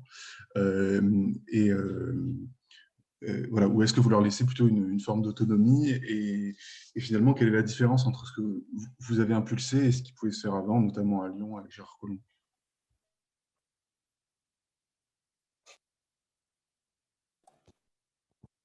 Tu veux commencer, Eric? Vas-y, du coup, si c'est Lyon et Gérard Collomb. En plus, c'est vrai que la rupture, Gérard Collomb, c'était vraiment l'incarnation de la métropole vue de moi qui le côtoyais dans d'autres réseaux très institutionnels. C'était vraiment l'incarnation de la métropole compétitive. C'est clair qu'on a beaucoup changé le discours. Et d'ailleurs, Gérard Collomb n'a pas manqué à plusieurs reprises, même encore récemment, je ne sais plus si c'était en conseil municipal ou de dire oui, les écologistes, les Verts ne s'intéressent pas à l'économie. Bon, enfin, j'ai envie de dire entre nous, ça me fait doucement rire parce que moi j'ai fait une école de commerce, donc et Gérard Collomb a fait des études littéraires. Donc, si vous voulez, en matière d'économie, moi je sais lire un bilan et un compte de résultats, je sais faire de la comptabilité. Ma spécialité à l'époque, c'était le contrôle de gestion. Donc, bon, entendre dire que je ne m'intéresse pas à l'économie, je pense, j'ai aucune prétention à en savoir plus que Gérard Collomb, mais voilà, j'ai commencé par faire de l'économie dans ma vie. Donc, bref, tout ça pour dire que c'est vrai qu'on a changé de discours, on a changé largement de logiciel. Après, je vous le disais tout à l'heure, en fait, il y a à Lyon déjà énormément en fait, d'acteurs de l'économie, d'entrepreneuses, d'entrepreneurs qui sont engagés dans des projets qui sont vertueux, que ça soit le réemploi, le recyclage, dans la logistique urbaine. J'ai vu que dans le chat, il y avait une question là-dessus, donc j'y répondrai aussi volontiers un peu plus tard. Mais voilà, il y a plein d'entreprises en fait qui étaient déjà engagées dans la transition, qui veulent même aller plus loin. Moi, je n'ai reçu que des grands entrepreneurs dans mon bureau depuis que je suis arrivé, qui sont écologistes depuis 20 ans. Moi, je dis ça un peu en rigolant, mais tout le monde est venu me montrer à quel point ils étaient écolos, en fait. Que leur projet de ceci, leur projet de cela était complètement cohérent avec notre ambition de transition écologique. Voilà. Alors, pour certains, c'est vrai qu'il y a une part de greenwashing, mais pour d'autres, c'est pas du tout le cas. Pour d'autres, il y a une vraie volonté de changer les pratiques. Parmi les rencontres qui m'ont le plus permis de le voir, je vous citerai, et ça va peut-être vous étonner, mais je vous citerai les rencontres que j'ai pu avoir avec des entrepreneurs, enfin les EDC, les entrepreneurs et dirigeants chrétiens, parce qu'il y en a beaucoup qui se posent des questions après l'encyclique du pape Laudato Si. Je ne sais pas si ça vous parle, le Laudato Si, mais c'est quand même… il parle d'écologie intégrale. On pourrait croire le programme politique des écologistes, écrit même par Delphine Batho, puisque le pape utilise le terme d'écologie intégrale comme Delphine Batho. Donc, et le pape, il parle des inégalités sociales, il parle du dérèglement climatique, de la biodiversité, comme finalement, Eric et moi, on pourrait en parler. Et donc, il y a beaucoup d'entrepreneurs, d'entrepreneuses chrétiens, catholiques, qui s'interrogent sur leur pratique. Certains sont déjà engagés, d'autres voudraient aller plus loin. Donc, finalement, à la ville de Lyon, si vous voulez, en plus, on a une compétence économique limitée, mais par contre, on a trois leviers d'action très importants. D'abord, le levier, je dirais, purement politique. Moi, je donne une direction. Donc, je parle beaucoup avec les entrepreneurs en leur disant c'est dans cette direction qu'on va. Et les entreprises, elles ont besoin de cadres. Les entreprises, elles n'aiment pas l'incertitude. Donc, quand on leur dit vers où on va, on est déjà en train de les rassurer. Et le monde économique, c'est un monde fait de, on va dire, les gens ont besoin d'être rassurés. Voilà. D'ailleurs, vous l'avez certainement déjà entendu dire, hein, quand il y a de l'inquiétude, l'économie va mal. Alors qu'en fait, on ne parle que d'inquiétude. On ne parle pas encore de traduction concrète, mais voilà, on a besoin de donner de la visibilité, et ça, c'est la dimension très politique. Ensuite, la ville, entre la commande publique, qui représente quand même un sacré paquet d'argent, et puis les permis de construire qu'on signe, donc les autorisations qu'on donne à faire la ville, à aménager, à construire la ville, on a quand même un très fort levier d'action. On est en train de travailler là, par exemple, sur un schéma d'achat responsable où on va imposer des conditions, des critères. On va se donner des critères pour nos achats publics. Les achats publics, ça peut être les stylos, comme ça peut être les grands équipements. On va se donner des critères, bien évidemment, environnementaux et sociaux, et qui seront beaucoup plus stricts que ce qu'ils ne sont aujourd'hui. Et donc, forcément, on va avoir une influence. On est un acteur économique de poids dans nos achats. Et puis moi, avant de signer certains permis de construire, je vois certains promoteurs en disant que voilà, ça ne va pas en fait ce que vous nous faites. Ça ne va pas parce que moi, je trouve que vous coupez beaucoup trop d'arbres, ou je trouve que vous artificialisez beaucoup trop de sol, etc. Donc, moi, j'ai eu des discussions en bugne à bugne avec un certain nombre de promoteurs pour leur faire revoir leur projet. Et les promoteurs, même s'ils pourraient rentrer en conflit avec, faire un contentieux avec la ville en disant mais le droit est derrière nous, ils n'ont pas intérêt à faire ça avec le maire. Ils n'ont pas intérêt à se montrer dans la période actuelle comme étant on va dire des adversaires de la transition écologique. Pourquoi ? Parce que demain, le bâtiment qu'ils vont construire, ils ont besoin quand ils construisent des appartements, ils vont avoir besoin de le vendre. Donc, ils ont besoin que la ville soit de leur côté. Donc, on a quand même un poids, nous, économique non négligeable sur un certain nombre de secteurs et en particulier sur la construction. Et il faut l'utiliser et je l'utilise. Voilà. Maintenant, dans le domaine aussi de l'économie sociale et solidaire, on a des leviers d'action. On va soutenir plus ou moins telle ou telle structure. Je ne vais pas tout vous faire, mais on travaille aussi actuellement sur le déploiement de notre monnaie locale. On a la Gonette à Lyon qui commence à être connue, mais qui finalement qui est relativement embryonnaire. L'un de nos projets, c'est de faire en sorte que la ville utilise la Gonette. C'est-à-dire qu'à terme, on puisse payer une partie des services publics en Gonette et que, notamment les élus, voient leurs indemnités en partie réglées en Gonette. Quand on fait ça, on change complètement la perspective que l'on peut avoir d'une monnaie locale. Aujourd'hui, la Gonette, c'est le truc de bobo écolo, très sympa, avec les petits billets qui ressemblent à ceux du Monopoly. Voilà, on va acheter dans la Biocoop ou dans l'épicerie bio du quartier. On a l'impression de se faire plaisir et de jouer, quoi. Mais demain, quand vous irez payer votre cantine ou votre crèche en partie en Gonette, ça veut dire que la monnaie, elle a une vraie valeur, en fait. Ce n'est pas simplement pour faire joujou, c'est une vraie valeur. Et à partir du moment où elle a une vraie valeur et qu'elle gagne en crédibilité, eh bien, elle va se déployer. Et pourquoi c'est important d'avoir une monnaie locale ? Parce que si vous avez une monnaie locale qui n'est valable que dans un périmètre, que sur un territoire, ça veut dire que la richesse que vous produisez, elle reste sur ce territoire. Et ça, c'est très important. Parce qu'en matière d'économie, la transition écologique en matière d'économie, c'est aussi faire en sorte que les richesses, l'activité économique qui crée de la richesse, elle reste sur le territoire. Je vous citais Jeff Bezos tout à l'heure. Il n'est plus PDG d'Amazon, mais bref, moi, ce qui m'importe, ce n'est pas d'enrichir Jeff Bezos. Moi, ce qui m'importe, c'est que ce soit les entrepreneurs, les entrepreneuses locales qui tirent les bénéfices de leur activité économique. Parce que on rentre là dans des cercles vertueux. Donc voilà, je ne vais pas vous faire un grand cours d'économie, mais en tout cas, développer la monnaie locale sur Lyon et sa métropole, pour moi, c'est aussi une façon comment dire, de donner des orientations aux entreprises. Alors, j'ai pas fait le tour de la question en vous donnant ces différents exemples, mais ça vous donne quand même à voir que finalement, une ville, même si de prime abord, on pourrait croire qu'elle n'a pas énormément de compétences économiques et que c'est plutôt l'agglomération, en l'occurrence la métropole de Lyon, qui a la puissance économique, ou la région aussi, qui a la puissance économique, malgré tout, on peut impulser beaucoup de choses localement. Merci beaucoup. Je vais laisser la parole à Éric Piolle pour répondre sur le côté économique, peut-être rapidement, et puis on vous posera une autre question ensuite. Ouais. Peut-être pour compléter, hein, je partage ce qui a été dit par Grégory.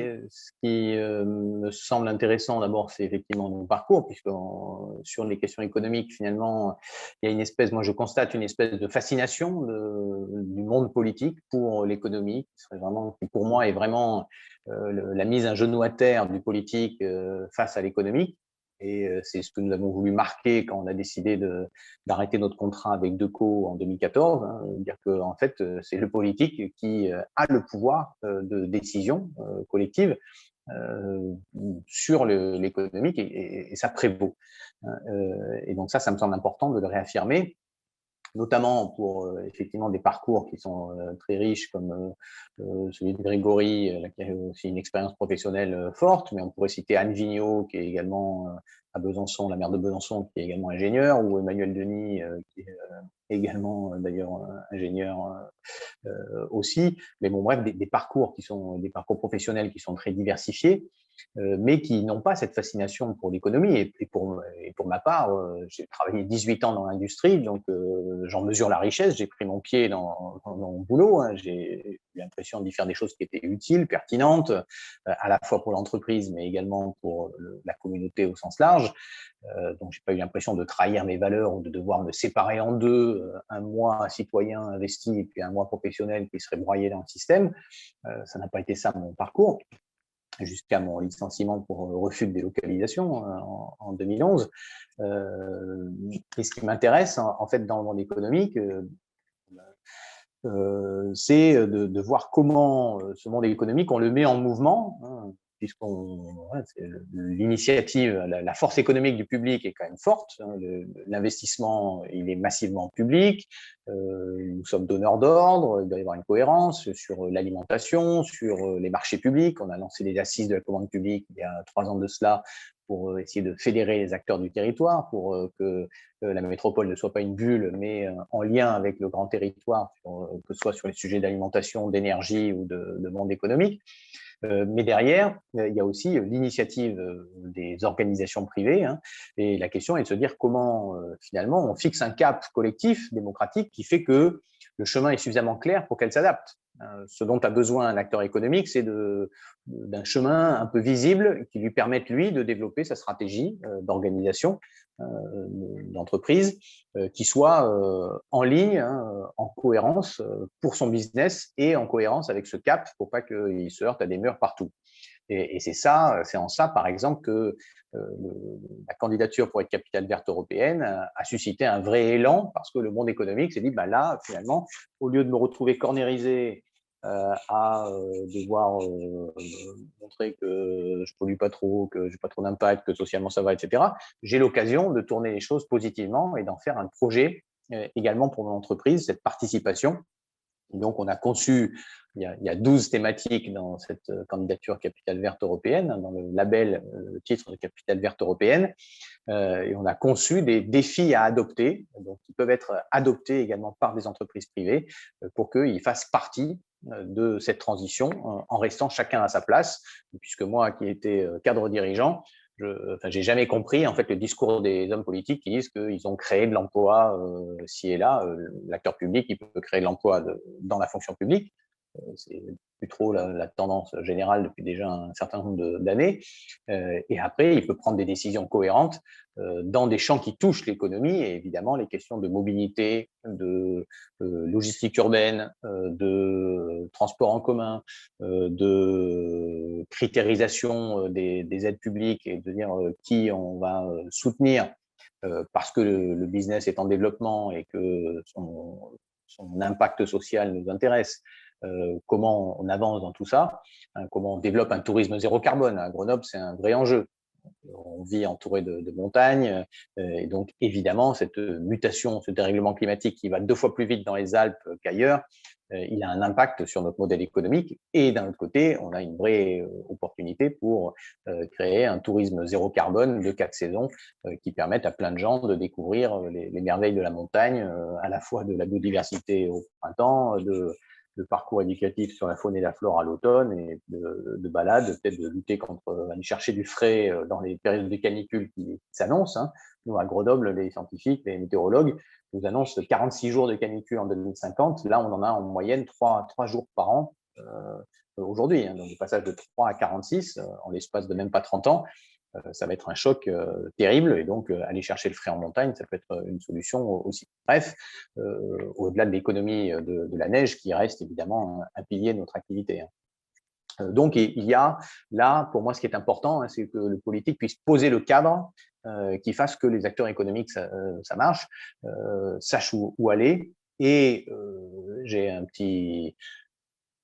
une fierté, même si ce n'est pas de notre fait, puisque cet emploi privé, il est développé par le privé, mais le bassin grenoblois, la zone INSEE, vous savez que l'INSEE découpe la France en bassins de vie, bassin d'emploi, et le bassin d'emploi grenoblois, c'est le 2e taux de chômage le plus bas des métropoles en France, et donc finalement, c'est ce qui avait permis aussi à Bruno ou à Grégory de dire à Colomb, quand il disait il ne faut surtout pas que Lyon devienne comme Grenoble, où tout s'est effondré, dire force est de constater que non seulement ça ne s'est pas effondré, mais en fait, la situation en termes de taux de chômage est meilleure à Grenoble qu'à Lyon.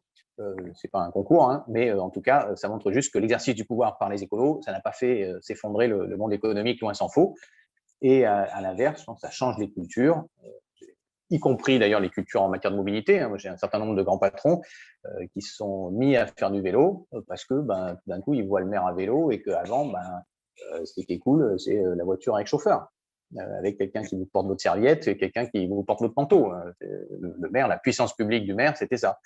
C'est sûr que ce changement-là, il crée un autre état d'esprit. On se dit qu'est-ce qui est cool, qu'est-ce qui est ringard, qu'est-ce qui est le signe que vous avez un impact sur la société ou pas. C'est peut-être plus ces attributs du pouvoir qui étaient finalement assez factices. Merci beaucoup, Monsieur Piolle. Vous nous aviez accordé tous les deux jusqu'à 19h30. Est-ce que vous nous autorisez de dépasser un petit peu au vu de toutes les questions qui affluent ou est-ce qu'on s'en tient à l'admis? Alors, on peut dépasser un tout petit peu, ça ne va pas résoudre la question des questions qui affluent, parce que par expérience, on pourrait y passer 4 heures, 5 heures, 6 heures, hein, donc ça ne va pas résoudre la frustration de ceux qui posent des questions. Et je suis désolé pour ça, mais finalement, la frustration, ça crée du désir pour la suite, donc pourquoi pas. En tout cas, pour moi, j'ai une réunion à 20 heures et j'ai un gros quart d'heure pour bouger entre les deux, mais donc je peux dépasser de 10 minutes sans souci. Oui, moi aussi, là, j'ai mes collaborateurs qui m'attendent pour qu'on continue de régler les soubresauts liés au menu unique. Donc, je peux prolonger de 10 minutes, mais pas au-delà. Parfait. Donc, il nous reste 20 minutes pour les questions. Édouard, je te laisse la parole. Merci. Alors, messieurs les maires, je me demande s'il est nécessaire d'avoir l'étiquette écologiste pour reprendre les mots de Monsieur Piolle, créer un autre état d'esprit, incarner des nouveaux dogmes politiques pour mener une politique proactive en faveur de l'environnement. Et donc, du coup, quelle différence y a-t-il entre un maire écologiste et un maire d'une autre couleur politique? On peut arguer que Gérard Collomb construisait déjà des pistes cyclables ou plus sérieusement que l'ancienne majorité avait rédigé un plan d'action climat, air, énergie ambitieux.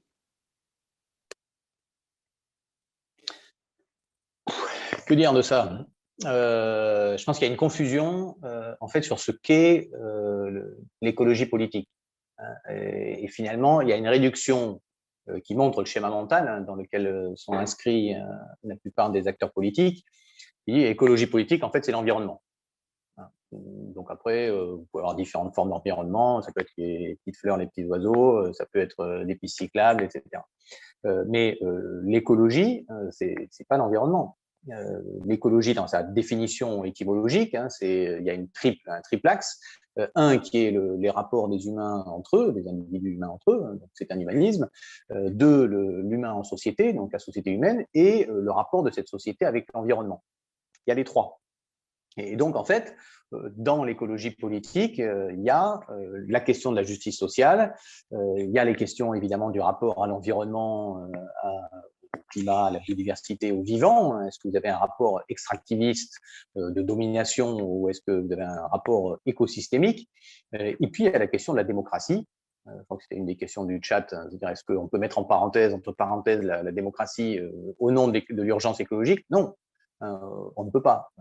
Les questions de liberté sont fondamentales et finalement, on va réussir à transformer la société plutôt en proposant un imaginaire collectif, une mythologie positive, plutôt qu'en disant attention, tout va s'effondrer, donc il faut bouger parce que la peur met en mouvement une fraction de la population, mais une toute petite fraction de la population. Comme finalement au temps de la Deuxième Guerre, le système, cette peur fondamentale, quand on vous a tout pris, et une petite partie qui bascule dans la résistance, mais le gros de l'humanité, il reste là en étant un peu broyé sous sa peur. Donc, pour moi, il y a cette confusion, et cette confusion, elle vient du fait, moi je l'ai entendu en conseil municipal, gauche et droite, me disant, mais finalement, nous avons, nous, gauche et droite, un consensus sur le fait que la sortie de crise passe par la croissance du PIB. Vous déclinez la version de droite, travailler plus pour gagner plus, la question de gauche, des politiques keynésiennes ou au contraire d'investissement pour relancer la machine, mais c'est toujours une logique de relance, créer de la valeur pour pouvoir redistribuer, et des politiques de l'écologie politique, où en fait les questions, ce qui broie notre société, qui tend les inégalités sociales, qui accentue les différences de patrimoine à l'échelle mondiale, mais à l'échelle française, c'est la même logique de prédation que celle qui fait de la déforestation, qui artificialise les sols, qui regarde tout comme un rendement, tout comme une ressource. Et donc, de fait, l'écologie politique, elle vient amener cela. Et puis, elle vient amener autre chose qui me semble intéressant aussi, c'est qu'il y a entre la droite et la gauche, au-delà des questions d'ordre et de sécurité et de conservatisme, de regard sur la justice, il y a un rapport entre le je et le nous, qui, historiquement, la droite va plutôt faire sur l'initiative individuelle, un discours sur le mérite, qui est souvent essentiellement un discours de mérite de naissance en réalité. Le mérite vient d'être né au bon endroit, dans la bonne famille, mais qu'on masque sous la méritocratie. Et une gauche qui dit l'important, c'est l'égalité et donc la lutte contre ces inégalités de conditions initiales. Là où l'écologie politique amène quelque chose d'intéressant, qui articule ce je et ce nous, qui articule finalement, qui ne fait pas disparaître l'initiative individuelle. Donc, c'est vrai qu'on n'est pas dans un regard de la puissance publique tentaculaire, on est dans le regard d'une économie mixte, finalement une organisation mixte de la société, c'est-à-dire mixte, c'est-à-dire avec un secteur public, un secteur privé et un secteur non marchand, d'économie résidentielle ou d'économie relationnelle, familiale et relationnelle, d'économie associative, etc. Et donc, il y a là, pour moi, une réconciliation aussi sur comment fonctionnent les êtres humains, qui sont à la fois des individus et des membres constituants de communautés. Et donc, cette triple dimension des humains comme étant à la fois des animaux, des individus, et des membres constituants de communautés, ça me semble là aussi faire partie consubstantielle de l'écologie politique. Ça, c'est quelque chose qu'on ne retrouve pas, de mon point de vue, à droite ou à gauche. Après, sur les politiques environnementales, il y en a plein qui en font. La question, c'est est-ce qu'ils en feront juste dans un domaine ou finalement, dans une politique, dans une ville écolo, vous allez retrouver tout ce qui se fait partout, potentiellement, hein, vous allez le retrouver là, parce qu'en fait, c'est pas juste un petit truc qui a été compris, mais c'est une vision de la société qui se décline dans le territoire. Rapidement, Monsieur Doucet, je vous laisse réagir. Oui, d'autant plus que je me retrouve complètement dans ce que vient de dire Eric. Donc, je vais juste ajouter deux choses. La première, c'est ce que disait Eric sur la triple dimension. Voilà, l'individu dans la société, un individu dans son environnement. En fait, est révélateur de la conception que l'on a en tant qu'écolo de son rapport au vivant. Le rapport au vivant, c'est aussi ce qui nous différencie beaucoup de, on va dire, notamment des gens de gauche qui font de l'environnement. Pour moi, il n'y a pas l'écologie, c'est pas la gauche plus l'environnement. C'est pas ça. Alors que beaucoup le voient comme ça. C'est pas ça. On a une relation au vivant qui est complètement différente. Enfin, moi, en tout cas, que je considère comme étant complètement différente. Et ça rejoint ce que disait Eric sur la notion de prédation. Moi, j'aime beaucoup faire référence à la pensée de Bruno Latour quand il parle de terrestre et non terrestre, qui, je crois, est un clivage qui me parle plus à moi que le clivage gauche-droite. Et Eric a raison de dire gauche-droite, c'est le nous contre le je, quoi. Alors qu'en fait, ça ne dit pas tout de ce qu'on est. Je préfère parler de terrestre et de non terrestre, qui me semble être un clivage une grille de lecture beaucoup plus moderne. Est-ce que je reconnais faire partie de la biosphère, du monde du vivant? Est-ce que je considère être moi-même un élément de cette biosphère? Et donc, si j'ai une relation d'exploitation à l'égard de cette biosphère, finalement, je me nuis à moi-même. Avoir posé les choses dans des termes aussi simples, pour moi, change tout, en fait, montre bien à quel point on peut être différent, on va dire, des gens de gauche comme de gens de droite, mais qui font leur politique plus de l'environnement. Voilà. Je faisais référence à Bruno Latour. Moi, ça me parle beaucoup tout à l'heure, je crois. Je sais plus, tu parlais de Charbonnier, Eric, vraiment, mais ils sont assez proches, je crois, l'un et l'autre. Mais il y a plein de penseurs de l'écologie, voilà, qui nous ont invités à nous poser la question finalement de ce que l'on était. Tout à l'heure, je parlais aussi de questions kantiennes. Enfin, tout ça, pour moi, c'est fondamental. Et comme le disait Eric, l'écologie, c'est aussi penser les systèmes. Donc, qu'est-ce qui va nous différencier aussi notamment d'autres formations politiques de gauche? C'est que quand vous entendez parler un écolo, il ne va pas vous parler simplement de pollution en vous disant oui, la qualité de l'air à tel endroit, c'est bien. Il va nécessairement vous remettre en lien la problématique avec le global. Parce que justement, on a une pensée systémique. Donc oui, dans les villes de gauche, on fait aussi de l'environnement. Et finalement, on a même des villes de gauche qui font peut-être parce qu'elles sont là depuis plus longtemps, qui ont fait plus d'environnement que ce que des maires écolos ont pu faire jusqu'ici. Enfin, sauf bien évidemment à Grenoble, puisqu'Éric est là depuis un certain temps et qu'il est déjà la capitale européenne de l'écologie. La capitale verte. C'est quoi déjà le titre? C'est capitale verte européenne. Capitale verte européenne, donc c'est pour dire. Mais même si on a des amis politiques qui font aussi de l'environnement, ils ne le font pas dans la même perspective. Et d'ailleurs, j'avais un échange il n'y a pas si longtemps avec on va dire, des socialistes, et ils n'ont pas la même grille de lecture du monde. Pour eux, terrestre, non terrestre, c'est un truc un peu fumeux, à moitié spirituel, limite chamanique, etc. Et eux, ils voient encore le monde comme étant entre les partageurs et les chapardeurs. Donc, en gros, les généreux et les avides de richesse et de pouvoir.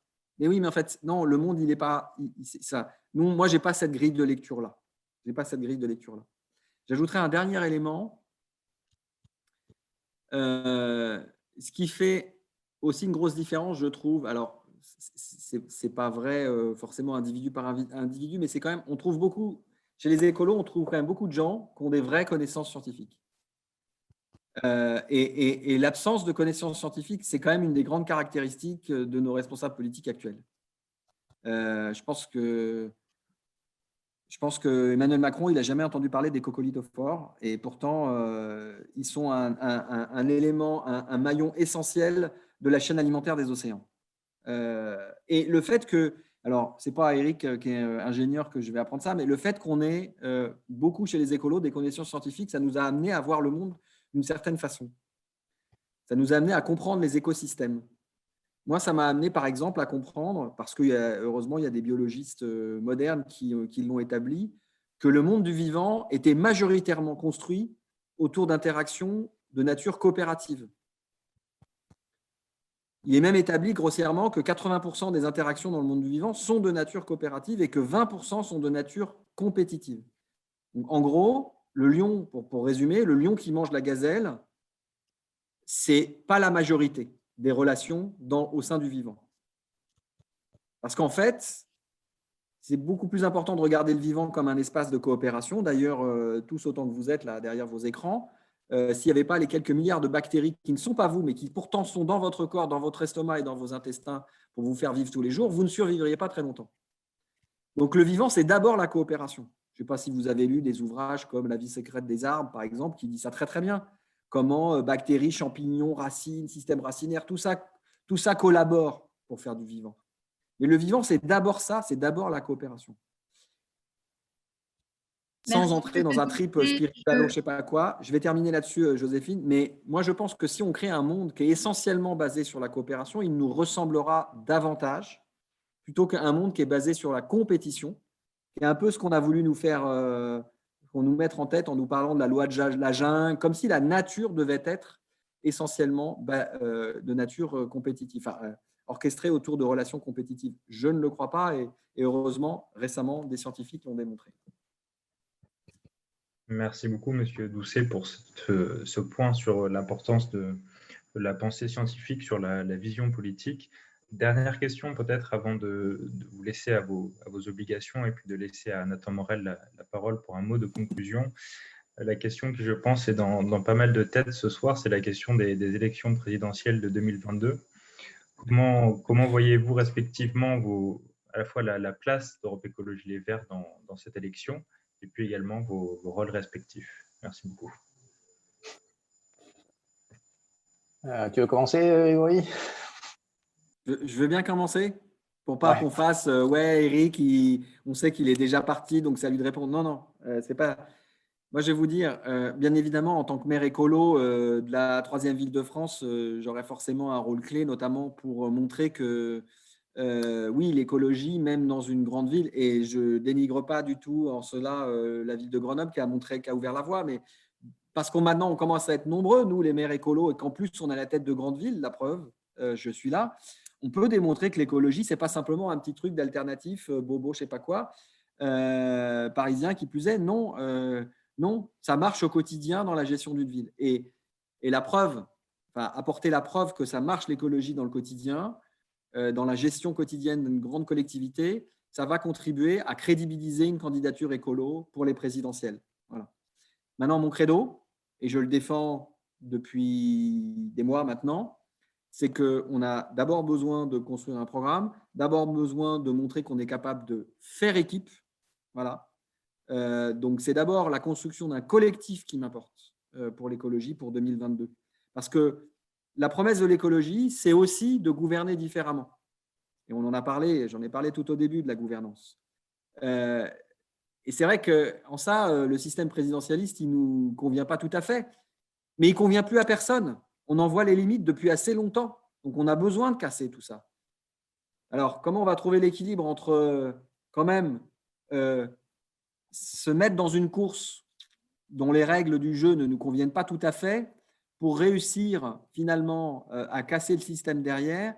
Ben pour moi, la seule solution possible, c'est de montrer qu'en fait, on fait déjà équipe dès le début, quand on se met dans la course, qu'on accepte qu'il y ait un ou une leader qui prennent la tête de l'équipe parce qu'on va avoir besoin d'une incarnation.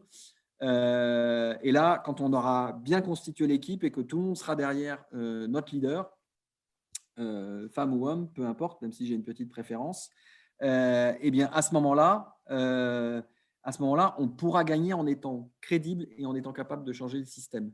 Alors, je vous dis, j'ai une petite préférence, j'ai fait un peu de teasing. Moi, idéalement, je voulais que ça soit une femme qui se présente à la mairie de Lyon. Donc, je n'ai pas réussi à faire émerger une candidature féminine, mais c'est aussi ce que je souhaite dans l'absolu, parce qu'il serait peut-être temps quand même que dans ce pays, on montre qu'on puisse être véritablement moderne. Je vous rappelle qu'on est quand même un des rares pays dans lequel on a eu qu'une seule femme première ministre dans toute notre histoire, enfin dans toute l'histoire de la Ve République. On n'a pas eu une seule présidente.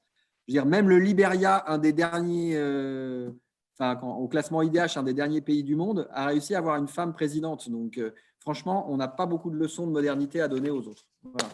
Mais bon, mais si c'est un homme qui se présente, si c'est un homme écolo, je le soutiendrai de toute façon, bien évidemment. Voilà, je pense qu'on partage sur ce fait et on est, nous, à la fois porteurs de cette vision féministe et de la lutte contre le patriarcat et assez mal placés puisqu'on est tous les deux des hommes blancs, bac plus 5, quadragénaires. Donc, voilà, il faut vivre avec ce qu'on est. Notre rôle, le rôle de l'écologie politique dans cette campagne de 2022 sera effectivement de fédérer cet arc humaniste qui va de Orphelin à Clémentine et François Ruffin, qui est grosso modo la photo qu'on a faite à Grenoble le 11 mars, notre meeting de campagne où il y avait, on avait fait un foot mixte avant, et où il y avait tout l'arc politique depuis Clémentine Autain et François Ruffin jusqu'à Mathieu Orphelin et des ONG, notamment Claire Mouvian pour Boom, la lutte contre la pêche électrique, etc. Donc, il y a cette double dimension de ce collectif à créer, qui est à la fois un collectif politique, mais qui dépasse la politique, à la fois pour la dynamique électorale dans le pays, pour reconnaître ce qu'ont été les mouvements des Gilets jaunes, les mouvements MeToo, Black Lives Matter, les marches pour le climat, mais également pour l'exercice du mandat, puisque si nous gagnons la présidentielle, la pression du système va être sans commune mesure avec tout ce qui a été connu par les gouvernements de la France jusqu'à présent. Et donc, on ne pourra pas gouverner isolé façon Jupiter depuis l'Élysée, ça sera forcément en lien avec les mouvements sociaux. Donc, le temps actuel, là, est plutôt un temps qui est tourné vers les régionales. Le temps derrière de choisir la candidature écolo, ce sera donc de fin juin jusqu'à septembre, qui est la primaire écolo. Et puis après, il y aura un autre temps qui sera de venir fédérer cet arc humaniste autour de cette candidature écolo. Donc, le rôle des maires, il est essentiel parce qu'il montre que l'accès au pouvoir est possible. Et donc, cet imaginaire-là, il est important, que ça fédère. Et mon rôle à moi est évidemment également important puisque l'exercice du pouvoir et la preuve que finalement ça marche donne une responsabilité supplémentaire dans cette capacité à fédérer cet arc humaniste. Mais nous sommes là dans vraiment cette constitution de cet espace politique, à la fois au sens des partis, mais également dans leur caractère citoyen et des corps intermédiaires. Et c'est ce temps-là que nous prenons actuellement, chacun à notre place, chacun avec nos parcours, et on n'en est pas au même point effectivement de nos parcours. Et je crois avec cette détermination qui est celle qui m'animait en 2010 quand je me suis engagé, de faire émerger cet arc humaniste parce que vous voyez déjà un espace politique structuré entre une droite de repli sur soi, donc une droite extrême, un néolibéralisme à tendance autoritaire qui s'affirmait, et le reste qui était à l'époque éparpillé façon Pulse avec un PS qui était hégémonique dans cet espace-là, mais qui n'est plus et qui du coup permet ce travail collectif, se fédérer derrière un projet, parce qu'il n'y a plus un parti hégémonique qui du coup devient presque un syndicat d'élus.